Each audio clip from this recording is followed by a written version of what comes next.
गया है। सीएम मोहन यादव सामान्य प्रशासन, गृह एवं जेल संपर्क जनसंपर्क विभाग अपने पास रखा है। राजेंद्र शुक्ला को लोक स्वास्थ्य एवं परिवार कल्याण विभाग, इसके साथ ही चिकित्सा शिक्षा विभाग भी राजेंद्र शुक्ला के पास रहेगा। जगदीश देवड़ा के पास वित्त एवं वाणिज्य विभाग रहेगा।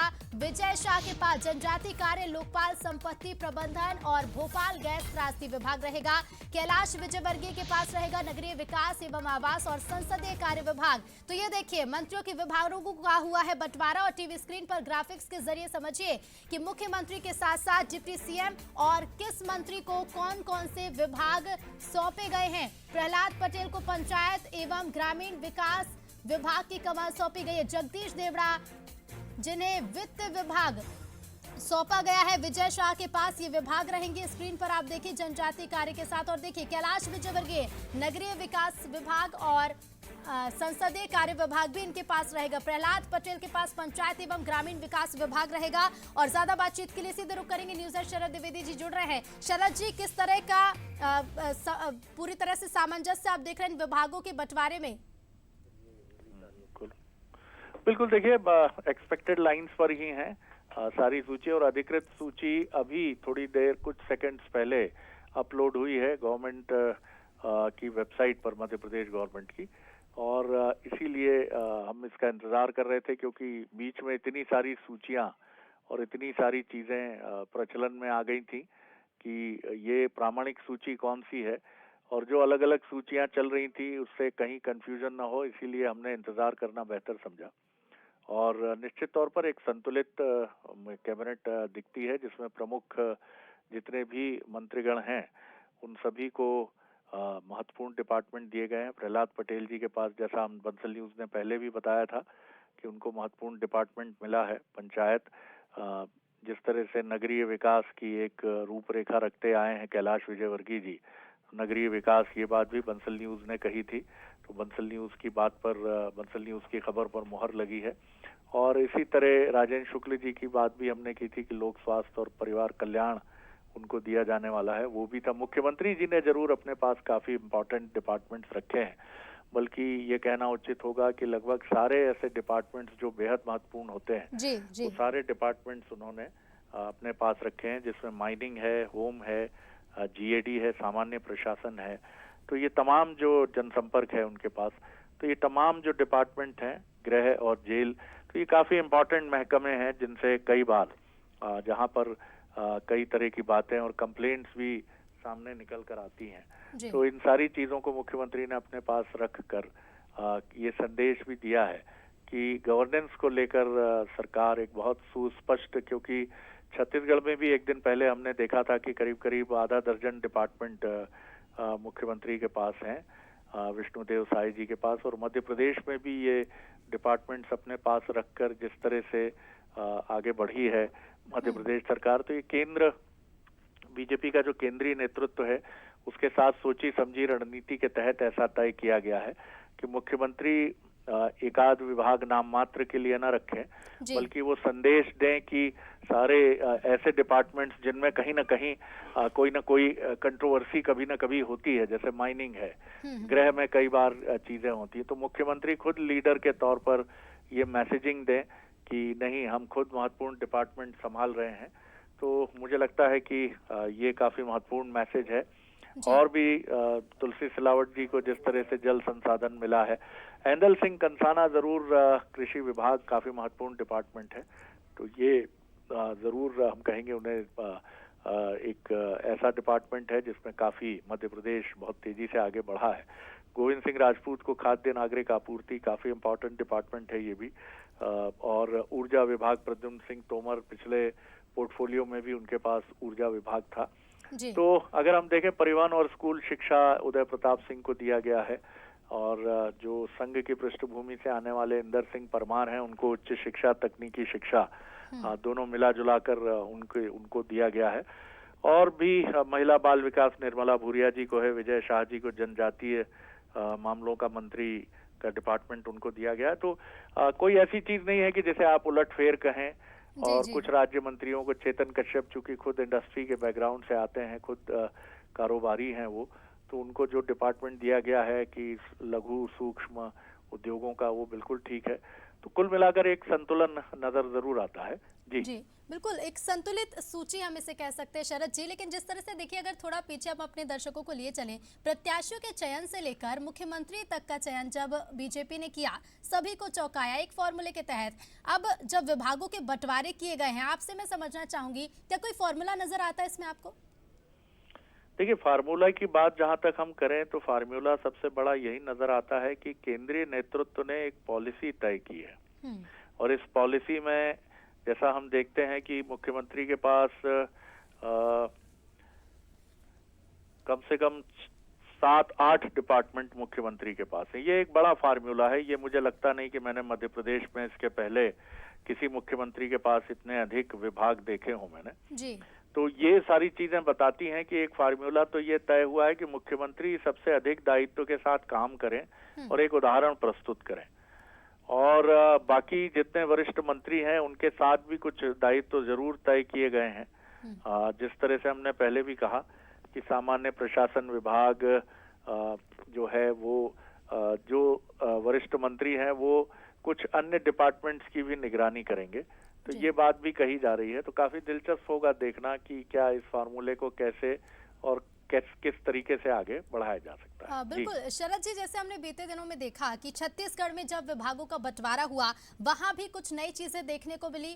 बीते सालों की अगर हम बात करें, बीते इलेक्शंस की हम बात करें, जिस तरह से विभागों को बंटवारा किया जाता था, लेकिन 23 में जिस तरह से बंटवारा हुआ वो फॉर्मूला बिल्कुल अलग नजर आया। लेकिन मध्य प्रदेश की जब हम बात कर रहे हैं, इस बार आप अगर पिछली बार से कंपेयर करते हैं, जब जब बीजेपी की सरकार मध्य प्रदेश में बनी है, विभागों के बंटवारे हुए हैं, किस तरह से आप कंपेयर करेंगे? देखिए, पिछली बार की जो सूची थी, मैं कह सकता हूं कि उसमें जो स्टेट लीडरशिप थी उसकी सोच और विचार हमको बहुत साफ तौर पर दिख रहा था।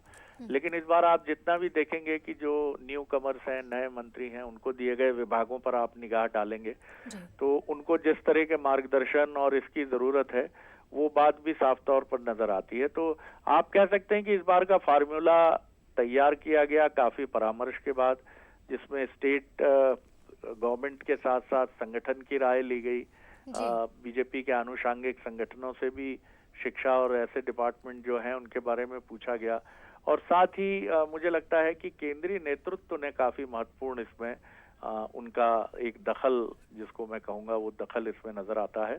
और यही वजह है कि मुख्यमंत्री के पास आधा दर्जन से ज्यादा डिपार्टमेंट्स हैं जो बहुत महत्वपूर्ण है, और ये सारे डिपार्टमेंट्स ऐसे हैं जिससे एक ब्यूरोक्रेसी को बहुत साफ मैसेज है कि इन सारी चीजों के लिए मुख्यमंत्री से ही आपको सीधा साबका होगा, चाहे जीएडी की बात करें या होम की बात करें, क्योंकि ये दोनों डिपार्टमेंट अखिल भारतीय सेवा के अधिकारियों से सीधे जुड़े हैं, आईएएस और आईपीएस और आईएफएस से। तो ये मुख्यमंत्री ने अपने पास रखा है। पुलिस का पूरा महकमा मुख्यमंत्री के अधीन है, जनसंपर्क विभाग उनके अधीन है। मध्य प्रदेश माइनिंग के लिए भी पहचाना जाता है, और माइनिंग में अक्सर ऊंची नीची कई बार शिकायतें सामने आती हैं, माइनिंग मुख्यमंत्री के पास है। तो ये तमाम चीजें जो हैं ये बताती हैं कि मुख्यमंत्री निश्चित तौर पर एक परफॉर्मर के तौर पर इस पूरे कैबिनेट में रहेंगे, और उनका दबदबा भी इसके साथ बना रहेगा, क्योंकि सबसे हैवी वेट्स डिपार्टमेंट्स जो हैं वो अगर किसी के पास है तो मुख्यमंत्री के पास है। बिल्कुल शरद जी, अगर हम शिवराज सरकार के मंत्रियों की बात करें, जिन मंत्रियों को इस बार भी रिपीट किया गया है, इनमें तुलसीराम सिलावट और प्रद्युमन सिंह तोमर ही ऐसे मंत्री हैं जिनके विभाग रिपीट हुए हैं, यानी कि प्रद्युमन सिंह तोमर जिन्हें पहले भी ऊर्जा विभाग था और इस बार भी, लेकिन बाकी जो मंत्री रिपीट हुए हैं इस बार उनके विभाग बदल दिए गए हैं। ये सामान्य प्रक्रिया है, क्योंकि बड़े मंत्री भी आए हैं तो उसमें कोई विशिष्ट बात नहीं है जी। और ये कोई जरूरी नहीं है कि जिस मंत्री को जो डिपार्टमेंट पहली बार मिला है या इसके पहले वो संभालते आए हैं वही डिपार्टमेंट वो संभाले। तो लेकिन मुझे लगता है योग्यता का काफी ध्यान रखा गया है। जैसा कैलाश जी की मैंने बात आपसे बार बार की जी। वो महापौर भी रहे हैं, नगर के विकास को समझते हैं, उनको जो दायित्व मिला है। राजेंद्र शुक्ला एक परफॉर्मर मंत्री हैं, और प्रधानमंत्री नरेंद्र मोदी जी का काफी जोर है कि हेल्थ में काफी महत्वपूर्ण काम किया जाए, और हेल्थ के साथ चिकित्सा शिक्षा, ये मांग हमेशा उठती थी कि ये दोनों डिपार्टमेंट पहले अक्सर दोनों अलग अलग मंत्रियों के पास रहते थे। तो समन्वय का मुद्दा कभी कभी उठता था कि अगर ये पिछली सरकार में, शिवराज सिंह चौहान सरकार में प्रभुराम चौधरी के पास हेल्थ था और विश्वास सारंग जी के पास चिकित्सा शिक्षा था, लेकिन इन दोनों को साथ किया गया है। और इसी तरह तकनीकी शिक्षा और उच्च शिक्षा को साथ किया गया है। पिछली बार तकनीकी शिक्षा मुझे जहाँ तक ध्यान है विश्वास जी के पास था, और उच्च शिक्षा खुद जो मौजूदा मुख्यमंत्री हैं, उच्च शिक्षा मंत्री थे पिछली सरकार में, तो ये बातें अक्सर उठती थी कि इनका समन्वय किया जाए। तो उन सारे सुझावों को बहुत अच्छे से एडजस्ट किया गया है, और यही वजह है कि अगर आप देखेंगे तो सिर्फ मुझे लगता है ऊर्जा मंत्री के तौर पर ही एक रिपीटेशन हमें नजर आता है, और जगदीश देवड़ा जी के पास जो डिपार्टमेंट्स पिछली बार थे वो डिपार्टमेंट्स रिपीट हमें दिखते हैं। तो बाकी और कहीं कोई रद्दोबदल और कोई परिवर्तन, जल संसाधन विभाग जरूर सिलावट जी के पास था तो उसको दिया गया है, लेकिन कुछ जगह चौंकाया भी गया है। जैसा मैंने कहा कि ऐंदल सिंह कंसाना के पास कृषि है, दिलीप सिंह लोधी जो स्वतंत्र प्रभार हैं उनको पर्यटन जैसा महत्वपूर्ण डिपार्टमेंट दिया गया है। तो काफी चीजें महत्वपूर्ण भी हैं, कुछ जगह चौंकाता भी है ये एक दो स्थानों पर, लेकिन बाकी जगह एक संतुलन बराबर नजर आता है। हाँ बिल्कुल। शरद जी हमारे साथ मनोज जी भी बने हुए हैं। मनोज जी, आखिरकार इंतजार खत्म हो गया जिस सूची का लंबे समय से इंतजार था कि कब विभागों का बंटवारा होगा और ये सूची सामने आएगी कि किस मंत्री को कितने और कौन कौन से विभाग दिए गए हैं। आखिरकार सूची हमारे सामने है। बिल्कुल, सूची हमारे सामने, और लगातार बंसल ने 2 दिन से जिन नामों का जिक्र कर रहा था, चाहे कैलाश जी का नाम हो या फिर हम प्रहलाद पटेल, राकेश सिंह, कर्ण सिंह वर्मा, उदय प्रताप सिंह, संपत्ति आउई के, तुलसी सिलावट, इन नामों का हम लगातार जिक्र भी कर रहे थे कि इनको वही विभाग मिलने वाले। नागर सिंह चौहान, आखिरकार वही सब नामों पर मोहर लगी है और अब हमारे सामने सूची, जैसा शरद जी भी बता रहे थे। लेकिन महत्वपूर्ण बात यह है कि जिन बड़े विभागों को लेकर चर्चाएं थी वो मुख्यमंत्री खुद अपने पास रखे, यानी केंद्र भी बिल्कुल साफ चाहता। लेकिन आप इसमें कुछ और नामों का जिक्र कर सकते हैं, जैसे कुंवर विजय शाह है, पिछली बार वन एवं पर्यावरण मंत्रालय उनके पास रहा करता था, तो उनको अब जनजाति विभाग दे दिया गया है। लोक परिसंपत्ति भोपाल गेस्ट त्रासदी का विभाग दिया गया है, जो पिछली बार विश्वास सारंग के पास था, भोपाल गेस्ट त्रासदी। कैलाश विजयवर्गीय नगरीय विकास का जिम्मा पहले भी संभाले हैं, तो उनके पास बहुत अलग तरह का एक अनुभव है, खासकर नगरीय विकास का। और नगरीय विकास जैसे क्षेत्र इसलिए भी महत्वपूर्ण है क्योंकि वो इंदौर से आते हैं। इंदौर में तो बहुत बड़ा काम उस क्षेत्र में मिला है, लगातार नंबर 1 बनने का मौका भी मिला है इंदौर को दुनिया देश के भीतर। प्रहलाद पटेल नया मौका है उनके पास, लेकिन मध्य प्रदेश के लिए, खासकर जब मध्य प्रदेश की ग्रामीण विकास विभाग बहुत महत्वपूर्ण विभाग है। राकेश सिंह पीडब्ल्यूडी लोक निर्माण विभाग की हम बात कर रहे हैं। कर्ण सिंह वर्मा को राजस्व देना ये बताता है कि केंद्र की जो मंशा है कि बहुत ही सीनियर यदि कोई है और बहुत ईमानदार छवि, कर्ण सिंह के बारे में कहा भी जाता है कि 8 बार के विधायक हैं, पहले राज्य मंत्री रहे हैं, लेकिन कभी भी उन पर एक भी तरह का आरोप नहीं लगा। यानी राजस्व, भूमि, किसान से जुड़ा हुआ मसला बहुत महत्वपूर्ण विभाग हो जाता तो वो उनको दिया गया। उदय प्रताप सिंह पर बड़ा विश्वास किया, परिवहन के साथ स्कूल शिक्षा विभाग, तो ये बड़ी जिम्मेदारी संपत्ति हुई के पीएचई विभाग की जिम्मेदारी दी गई है। लेकिन इसी तरह ऐंदल सिंह कंसाना का जिक्र शरद जी भी कर रहे थे, तो कृषि कल्याण विभाग बहुत बड़ा विभाग है जिसमें हमेशा कृषि कल्याण अवार्ड मध्य प्रदेश को मिलता रहा। अब निर्मला भूरिया, महिला एवं बाल विकास, पिछली बार हम देख रहे थे कि पूर्व मुख्यमंत्री शिवराज सिंह चौहान लगातार इस विभाग को अपने पास रखे रहे थे, पर उनको दिया गया। खाद्य नागरिक आपूर्ति की बात करें, विश्वास सारंग खेल युवा कल्याण, बहुत महत्वपूर्ण विभाग हो जाता है। इस समय खेलों पर नजर बहुत है केंद्र की और राज्य की दोनों की, और उनके साथ सहकारिता का जिम्मा पहले भी विश्वास सारंग संभाल चुके हैं। नारायण कुशवाहा इस बार फिर मंत्री बनने का उनको मौका मिला, सामाजिक न्याय दिव्यांग जन विभाग उनको दिया गया। नागर सिंह नए नवेले मंत्री है, 4 बार के विधायक है और अलीराजपुर से चुनाव जीते, वन पर्यावरण युवा नेता है, बहुत एक अच्छे नेता के रूप में जाने जाते हैं। राकेश शुक्ला पहली बार मंत्री बने, नवीन एवं नवकरणीय ऊर्जा उनको दिया गया, जो पिछली बार हरदीप सिंह डंग के पास रहा करता था। चेतन कश्यप को सूक्ष्म लघु, चूंकि वो खुद ही जो हमने देखा है कि ओम प्रकाश सक्सेना के पास ये विभाग था, लेकिन ये बदल गया है, लेकिन मालवा में ही रहा ये विभाग, हम कह सकते हैं। इंदर सिंह का प्रमोशन हो गया स्कूल शिक्षा से अब उच्च शिक्षा के साथ आयुष, और ये सब वो विभाग, कौशल विकास, जो संघ भी चाहता है कि इन पर काम हो और बड़े नजदीकी माने जाते हैं इंदर सिंह परमार। कृष्णा गौड़ को उम्मीदें थी, लेकिन पिछड़ा वर्ग कल्याण की वो पहले उपाध्यक्ष रही है और इसीलिए देखिए वो पिछड़ा वर्ग कल्याण अल्पसंख्यक उनको दिया गया, जिसका अच्छा नॉलेज उनके पास है। ये जरूर है, धर्मेंद्र सिंह लोधी को पर्यटन विभाग, धार्मिक न्यास एवं धर्मस्व विभाग दिया गया है, संस्कृति। इसी तरह हम देखते हैं तो गौतम टेडवाल जो सारंगपुर से आते हैं, सारंगपुर के विधायक, पहली बार के विधायक, तकनीकी शिक्षा एवं कौशल विकास जैसे विभाग उनको दिए गए। लखन पटेल दूसरी बार विधायक बने, पशुपालन एवं डेयरी उनके पास है। नारायण सिंह पवार जो राजगढ़ से आते हैं, बाबरा से आते हैं, मछुआ कल्याण एवं मत्स्य विभाग उनको दिया गया। नरेंद्र शिवाजी पटेल लोक स्वास्थ्य, ये राज्य मंत्री है। इनका स्वतंत्र प्रभार इनके पास नहीं है। चाहे प्रतिमा बागरी कैलाश जी के साथ नगरीय विकास में काम करेंगी, एरवार दिलीप जो छतरपुर से आते हैं वन पर्यावरण में राज्य मंत्री रहेंगे, राधा सिंह राज्य मंत्री बनाएगी। कुल मिलाकर हम पूरी सूची को देखते हैं तो कुछ जगह खासकर विजय शाह जैसे लोग जिनके पास एक भारी भरकम विभाग रहा करता था, इस बार जनजाति उनको मिला है। तो कुछ लोगों को एक तरह से कहा जाए तो पिछली बार की अपेक्षा कम जिम्मेदारी है, विभाग जरूर मिले लेकिन उस तरह के विभाग भारी भरकम विभाग नहीं मिले हैं। लेकिन कुछ के पास यथावत है, जैसे जगदीश देवड़ा की बात करें, राजेंद्र शुक्ल का कद पहले से और बड़ा, लोक स्वास्थ्य यांत्रिकी बहुत ही महत्वपूर्ण, चिकित्सा शिक्षा साथ दिया जी। सबसे महत्वपूर्ण बात मनोज यही है पूरी सूची को देखने में कि मुख्यमंत्री को सबसे हैवीवेट माना गया। अगर आप पूरे डिपार्टमेंट्स देखेंगे मनोज, तो मुख्यमंत्री सबसे भारी महकमों को संभालने वाले अगर कोई मंत्री हैं तो वो मुख्यमंत्री हैं। तो ये एक बहुत ही बड़ा परिवर्तन है जो मुझे लगता है निश्चित तौर पर, क्योंकि मुख्यमंत्री वैसे भी इतने ऑक्यूपाइड होते हैं कि आमतौर पर हमने देखा है कि वो, मैंने अब तक जितने भी मुख्यमंत्री देखे वो उड्डयन डिपार्टमेंट संभालते थे, हाँ, विमानन, उड्डयन, इसी तरह की जिम्मेदारी लेते थे। और जो कोई मंत्री अचानक किसी वजह से, कोई कारण की वजह से कोई डिपार्टमेंट रिक्त हुआ तो उसकी पार्ट टाइम जिम्मेदारी संभालते थे। लेकिन ये बहुत महत्वपूर्ण परिवर्तन मैं देख रहा हूं कि मुख्यमंत्री को सबसे वजनदार अगर इस कैबिनेट में कोई व्यक्ति है तो वो मोहन यादव जी मुख्यमंत्री मध्य प्रदेश हैं, अगर कैबिनेट डिपार्टमेंट्स की आप और हम बात करें। अब इसके पीछे क्या सोच है, क्या ये इसलिए रखे गए हैं कि आगे जाकर कुछ महत्वपूर्ण बड़े डिपार्टमेंट्स जो है कुछ और मंत्रियों को शिफ्ट किए जाएंगे? इनिशियली ये चीज जो है किस निगरानी के तहत की गई है?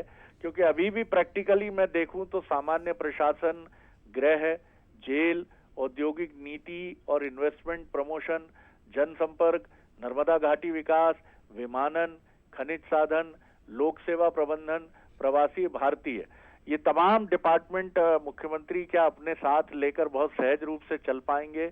मैं ये नहीं कहूंगा नहीं हो सकता ऐसा, लेकिन इसके पीछे की रणनीति शायद हमें थोड़ी समझ में आए बाद में।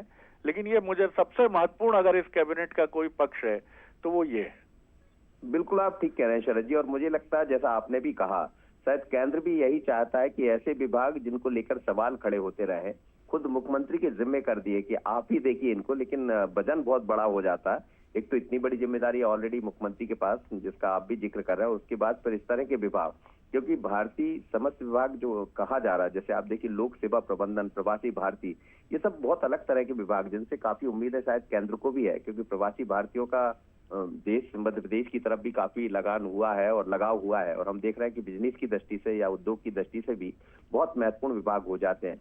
गृह, जेल हमेशा चर्चा में बने रहे हैं, पिछली बार नरोत्तम मिश्रा जी के पास था, तो बड़ा विश्वास किया है मुख्यमंत्री के ऊपर। लेकिन शरद जी मुझे लगता है जैसा छत्तीसगढ़ में भी कुछ इसी तरह की कहानी दिखाई दी है, वही मध्य प्रदेश में तो एक नई लाइन शायद बिल्कुल मनोज, बिल्कुल मैं देख रहा हूँ कि विष्णुदेव साय जी के पास जो डिपार्टमेंट है छत्तीसगढ़ के मुख्यमंत्री के पास, सामान्य प्रशासन है मध्य प्रदेश की तरह, खनिज साधन है, ऊर्जा है, ऊर्जा यहाँ जरूर दूसरे मंत्री के पास है, प्रद्युम्न सिंह के पास जनसंपर्क है, और वाणिज्य, कर और परिवहन। देखिए आप सारे बड़े डिपार्टमेंट्स हैं, ये सारे महत्वपूर्ण डिपार्टमेंट्स हैं जो विष्णुदेव साय जी के पास हैं। जीएडी यहाँ भी है, खनिज साधन यहाँ भी है मोहन यादव जी के पास, जनसंपर्क यहाँ भी है, बस वाणिज्य, कर, परिवहन और ऊर्जा, ये डिपार्टमेंट जो हैं ये जरूर उनके पास नहीं है। लेकिन वहाँ भी गृह इनके पास चले गया और वहाँ परिवहन उनके पास चले गया, ये दो महत्वपूर्ण परिवर्तन। और छत्तीसगढ़ में देखिए माइनिंग वहाँ मध्य प्रदेश से भी ज्यादा इम्पोर्टेंट डिपार्टमेंट होता है, तो इसको भी रखकर ये बताने की कोशिश हुई है कि सारे जिन पे चर्चा होती है,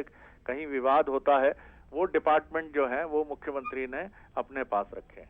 जी शरद जी, खबर भी आ रही थी केंद्र से, जब कुछ दिन पहले आप और हम भी बात कर रहे थे कि पहली जब बैठक हुई, जैसे ही मंत्री बने, तो डॉक्टर मोहन यादव ने कहा था कि ये मोदी की सरकार है, मोदी की मॉनिटरिंग में है, तो ये मान के चलिए कि हमें सबसे बड़ी बात है पारदर्शिता, भ्रष्टाचार मुक्त, मतलब इस तरह के कोई आरोप प्रत्यारोप ना लगे। और आप देखिए मुझे लगता है कि यदि हम छत्तीसगढ़ और मध्य प्रदेश दोनों को देख लेते हैं तो फिर केंद्र भी यही चाह रहा है कि यदि कोई आरोप लगते तो आप ही भोगिए इसको, आप ही समझिए और इससे बचिए। तो इसका मतलब ये है कि बड़ा मैसेज देने की एक तैयारी है केंद्र की भी। बिल्कुल ठीक कह रहे हैं आप, बिल्कुल ठीक कह रहे हैं मनोज, और ये काफी इम्पोर्टेंट है। तो मुख्यमंत्री का कद जो है अगर आप इस सूची के लिहाज से देखें तो ये बहुत इम्पोर्टेंट है, और इसके पीछे एक सोच है। तो इस बार जो हम बात एक दिन पहले और आज सुबह भी कर रहे थे मनोज की सबसे महत्वपूर्ण बात यह है कि इस बार केंद्र का एक बहुत मजबूत परामर्शदाता वाली भूमिका तीनों राज्यों में है, न सिर्फ मध्य प्रदेश में। आप देखिए, ये भी संयोग नहीं है कि एक दिन पहले ही 3 फैसले होते हैं दिल्ली में। छत्तीसगढ़ की कैबिनेट को मंजूरी मिलती है, राजस्थान में कैबिनेट विस्तार की स्वीकृति मिलती है और मध्य प्रदेश को भी इक्वली मिलती है मंजूरी। और कल ही मिल गई थी। हाँ, कल ही मिल गई थी। और फिर उसके बाद चूंकि मुख्यमंत्री जी आए और प्रक्रिया जन्य कारण होते हैं, तो उन प्रक्रिया की वजह से समय लगा, लेकिन तीनों निर्णय एक साथ। तो तीनों राज्यों के बारे में जो फैसले हो रहे हैं वो बीजेपी का केंद्रीय नेतृत्व उसकी कमान बराबर संभाले हुए है। और ये गवर्नेंस का एक अलग तरह का मॉडल है, मुझे लगता है कि जिसमें केंद्र बराबर राज्य के मसलों पर न सिर्फ निगाह रखेगा बल्कि वरिष्ठ नेताओं से, वरिष्ठ मंत्रियों से बात करेगा। भविष्य की विकास मूलक योजनाओं की निगरानी और उनकी रिपोर्ट्स भी वो तलब कर सकता है। और इसके साथ ही निरंतर बड़े नेताओं के साथ उसकी बैठकें भी हो सकती हैं। तो मुझे लगता है एक अलग तरह का गवर्नेंस का मॉडल मध्य प्रदेश, छत्तीसगढ़ और राजस्थान तीनों राज्यों में हमें मिलेगा। और युवा कल्याण की शरद जी, आप देखिएगा, विश्वास सारंग को जिम्मेदारी दी है। एक युवा है और युवा चेहरा, सहकारिता का पहले भी अनुभव रहा और खेल युवा कल्याण से सीधे प्रधानमंत्री ताल्लुकात रखते हैं और सहकारिता से अमित शाह रखते हैं, खुद केंद्रीय मंत्री। तो आप देखिए, बहुत अलग तरह के विभाग। नागर सिंह चौहान नया चेहरा है और वन, चूंकि अलीराजपुर से आते, जनजातीय क्षेत्र से आते हैं, तो उनको वही दिया गया है। लेकिन चेतन कश्यप को वही विभाग दिया है जो ओम प्रकाश सकलेचा के पास रहा करता था। इंदर सिंह परमार का प्रमोशन हुआ है। उच्च शिक्षा के साथ आयुष दिया गया। आयुर्वेद की तरफ संघ का भी बड़ा रुझान है और उच्च शिक्षा की तरफ भी नई शिक्षा नीति हुई। सर जी, बिल्कुल आपने सही कहा। तो मुझे लगता है कि सबसे महत्वपूर्ण बात है कि तमाम जो मंत्री हैं उसमें आप कह सकते हैं कि सबसे हैवी वेट डिपार्टमेंट्स मुख्यमंत्री मोहन यादव जी के पास है। और आगे इस रणनीति का खुलासा होगा कि क्या ये सारे डिपार्टमेंट्स पूरे 5 साल मुख्यमंत्री कैरी करेंगे या समय समय पर जो बेहतर परफॉर्मर मंत्री रहेंगे, खासतौर से सीनियर मिनिस्टर्स जो होंगे, उनको ये महत्वपूर्ण विभागों का आवंटन हो सकता है। ऐसा हमें लगता है कि आगे इस रणनीति पर ये पुरस्कार स्वरूप ये मुख्यमंत्री के पास रखे गए हैं और ये शायद सूचना भी दे दी जाएगी कि जो बेस्ट परफॉर्मर कैबिनेट मंत्री होंगे उनके विभागों में इसका इजाफा किया जाएगा, चाहे वो माइनिंग हो, चाहे वो होम हो, चाहे वो जीएडी हो। जी, हालांकि जीएडी अधिकतर सीएम के पास ही रहता है। जी, और लोकसभा तक तो मुझे लग रहा है शरद जी यही व्यवस्था रहेगी। अब लोकसभा के बाद जो परिवर्तन होगा। जी जी जी, बिल्कुल बिल्कुल शरद जी और मनोज जी, क्योंकि देखिए लोकसभा भी करीब है और ऐसे में ये जो तमाम रणनीतियां हैं, अब इसके बाद क्या कुछ होगा वो समय के साथ ही स्पष्ट होगा। फिलहाल आप दोनों का ही शुक्रिया हमसे जुड़ने के लिए। तो आखिरकार मंत्रियों के विभागों का बंटवारा मध्य प्रदेश में भी हो गया है। छत्तीसगढ़ में बीते दिन और आज मध्य प्रदेश में तमाम विभाग बांट दिए गए और सबसे ज्यादा जो विभाग है वो सीएम ने अपने पास रखे। चलिए, खबरें लगातार जारी रहेंगी। फिलहाल वक्त है एक ब्रेक का।